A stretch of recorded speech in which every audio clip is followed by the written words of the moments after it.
Today's topic is cross-cultural communication. So I'm going to give a few tips on how to navigate through cross-cultural communications, and one is to learn the systems. By the systems, I mean systems like the health system, education systems, financial systems, and all that. So it is very important to understand how to navigate the systems and using the tools that are there. Another thing I think is very important to understand as an immigrant especially is the gender roles. What are women perceived to be like? What are their roles in that community or in the society?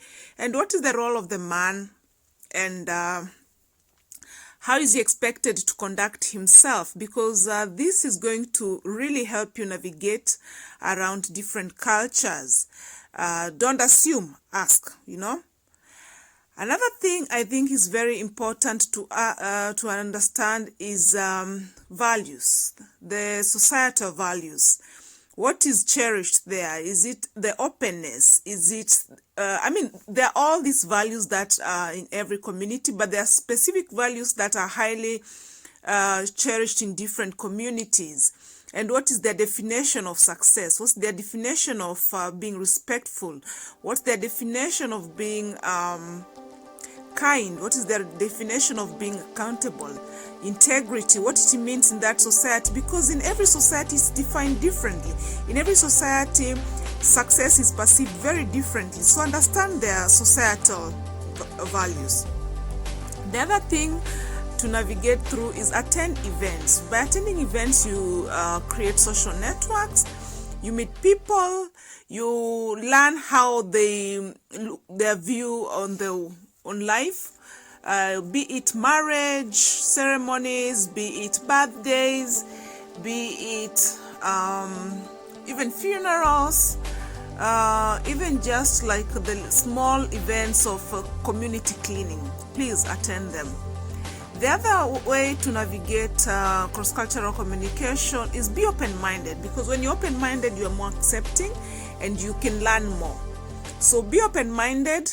Learn that even though your mother makes the best tea, there are 100 other ways of making that tea and it still tastes good. So be open-minded to learn different ways of going about life, of solving problems. And you learn a lot. You learn a lot, and you learn how the locals do things and which is more acceptable. And another thing is cultural identity.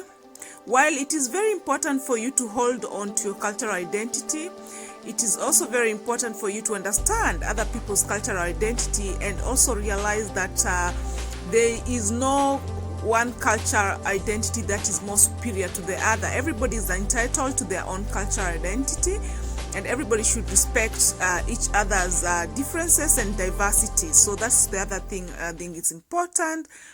Another thing I always tell people is observe. Be very observant on how other people behave, and you learn a thing or two. For example, if you go somewhere to a meeting or for a party, observe how other people behave. Don't just jump into start doing things. Observe. You learn more by observing. And of course, following this is body language. Don't assume you understand what that head nod means, or that shoulder shrug means, or that eye wink means. In different society, everything means very, very differently. And if people look upset because you're seated a certain way, you're walking a certain way, or whatever, it's good to just ask. Ask for clarity. Ask that, how do you perceive me doing this, or how do you perceive my presence here? Or ask, be even more direct. Are you offended about this, or how is the more appropriate way to do this? Ask, just what do you mean? Another thing, and the most powerful tool I would say, is the language. Learn the language, learn what people say, learn even the few words for ice breaking, like hello, how are you, good morning, moi mitakulu, in Finland. It's very important because then it shows that you've created interest in the locals, and the locals will feel like since you're interested in them, they're more open to having you there and teaching you even more. But when you go and talk to the locals and they realize you've not even bothered to learn the most basic things. So if you like this type of video, please like and subscribe.